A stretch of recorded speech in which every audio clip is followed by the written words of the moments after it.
Fido mo, so isang panibagong araw at isang panibagong vlog na naman tayo sa ngayon.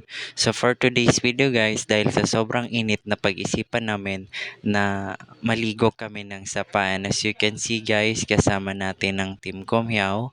At ayun na nga guys, habang kami papunta sa aming destinasyon, nakikita natin kung gaano kaganda ang ating paligid. Mapapasabi ka na lang na ang sarap palang lumaki sa probinsya kasing lahat ng nakikita mo sa paligid mo ay halos magaganda. At ayun na nga guys, binilasan na nila yung takbo ng motor para kami makarating na. At ayun na nga guys, nakarating na kami sa aming destinasyon. At nung nakarating naman kami guys, ay sinabihan nila ako na picturean ko sila. Kaya ayun, kinuha ni Giselle yung sombrero ni Gi. And as you can see guys, kasama natin si Fred. Si Fred pala yung pinsan ko. At nung tinutok ko yung camera kay Cleo ay halos hindi siya makita dahil sa sobrang itim niya. Hindi ko alam kung anak ba to ni Gloria o anak ng kadiliman. At ayun na nga guys, lubog yung sapa.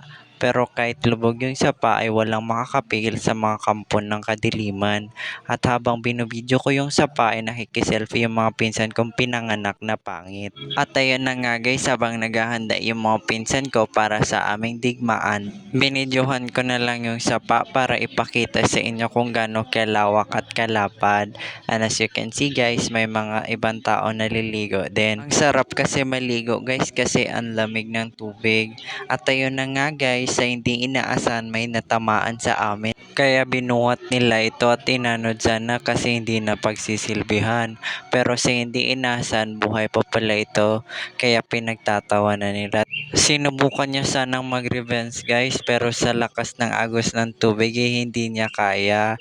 Ewan ko nga ba kung anong pinapakain ng mama niya sa kanya para hindi niya kaya makontrol yung sarili niya.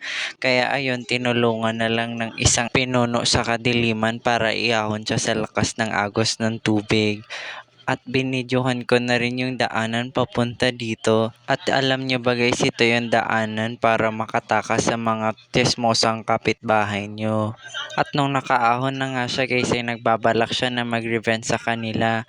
Kaya ayun, ginamit niya yung kapangyarihan na bigay ni Amihan sa kanya nung nasa Encantadia pa siya. Pero sa hindi inaasahan, ginamit ni Agani yung kapangyarihan niya na bigay ni Hagorn sa kanya.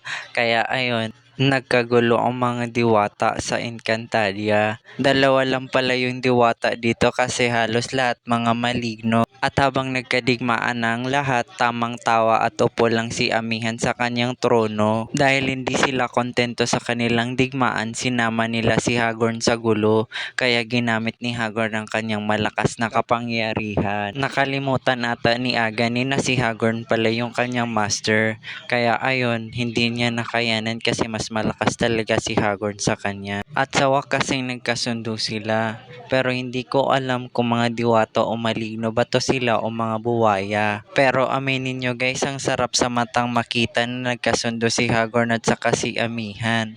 At ayun na nga guys, sinubukan ni Hagorn na kalabanan si Tambuhalang Heater pero feeling niya hindi niya kaya binilikan niya si Amihan para makipaglaban sa kanya. At sa sobrang lakas ng away nila, natamaan ng anak ni Nora.